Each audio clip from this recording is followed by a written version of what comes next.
Good afternoon, sir. I'm Midshipman Balagot in Section G2E, and this subject is SIM 223, and I will discuss for this subject. The title is Steps to Take in Case of Ship Damage. In this situation, a raise alarm quickly identified the type and location of damage.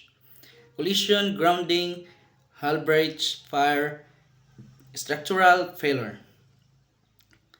And ensure personal safety first is when appropriate personal protective equipment like jacket, safety helmet, non-slip shoes, and take immediate action to control damage.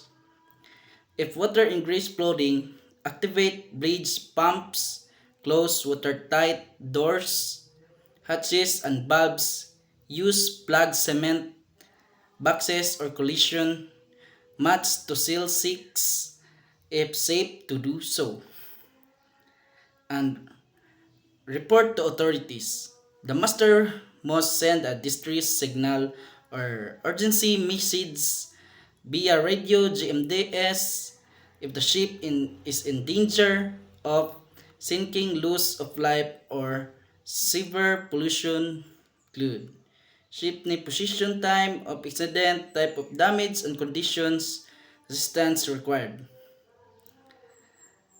Investigation and repairs. Once safe, cooperate fully with maritime investigators, surveyors, and authorities.